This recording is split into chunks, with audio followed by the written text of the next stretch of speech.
UP और उत्तराखंड की खबरों के लिए एबीपी गंगा को सब्सक्राइब करें और बेल आइकन दबाएं। पिछले 9 दिनों से लगातार नोएडा और दिल्ली के चिल्ला बॉर्डर पर किसान धरना प्रदर्शन कर रहे हैं और उनकी साफ तौर से जो मांगे हैं उसको लेकर के उन्होंने सरकार को एक ज्ञापन भी दिया है कि जब तक उनकी मांगे पूरी नहीं होती हैं वो सीमा से नहीं हटेंगे और लगातार उनका धरना प्रदर्शन जारी रहेगा। लेकिन आज चिल्ला बॉर्डर पर धीरे धीरे जो किसानों का काफिला है वो पहुंच रहा है और अब सैकड़ों की तादाद में किसान चिल्ला बॉर्डर पर मौजूद हैं। और सबसे चौंकाने वाली बात यह है आस्था कि अब वो किसान पहुंच रहे हैं जिनके हाथों में लाठी और डंडे हैं। यानी उनका साफ तौर से कहना है कि अगर सरकार तीसरी बार बातचीत में सफल नहीं होती है, यानी बातचीत का जो सिलसिला है वो सकारात्मक नहीं होता है और ये बातचीत भी विफल रहती है तो आगे वो दिल्ली कूच करेंगे। और प्रशासन अगर उन्हें रोकने बिल्कुल बलराम, किसानों ने रुख स्पष्ट कर दिया है और आपके पीछे से भी काफी नारेबाजी और शोर हमें सुनाई दे रहा है। किसानों के बीच में आप हैं, यदि उनसे आप पूछें क्या कहेंगे आप? दिल्ली कूच करेंगे, दिल्ली कूच करेंगे। जब हमारे मन की बात नहीं होगी तो प्रधानमंत्री मन की बात करें हमसे। आप बताएं, आप क्या कहेंगे? मैं कहूँगा मैं दिल्ली रामलीला मैदान जाके रहूंगा।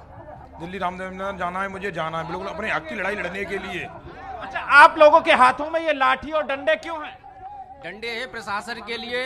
अगर प्रशासन लाठी चलाता है तो हम भी लाठी चलाएंगे।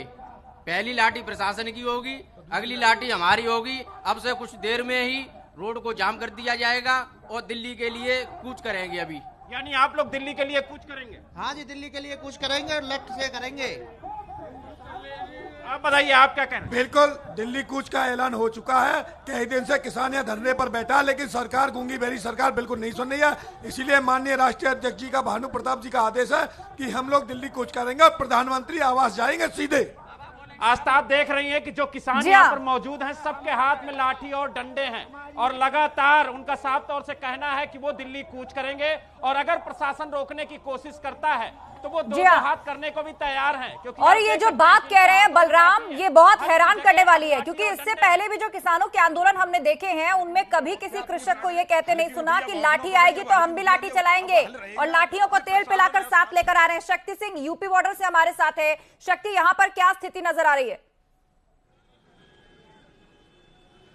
देखिए, यहाँ की स्थिति बिल्कुल साफ है। किसानों ने ये तय कर दिया है कि हम दिल्ली जाकर ही रहेंगे और किसानों ने जो ऊपर का एनएच हाईवे है वो एक तरफ जाम भी कर दिया है। वहीं हमारे साथ राकेश टिकैत है, ज्यादा जानकारी इनसे ही लेते हैं। 8 दिसंबर को सर एक आह्वान हुआ है भारत बंद का, कल 5 तारीख है और 5 तारीख को भी सरकार ने आपको आमंत्रित किया है। तो क्या नहीं लगता कि वहाँ पर जो आपके जो वार्तालाप है वो सफल होगी?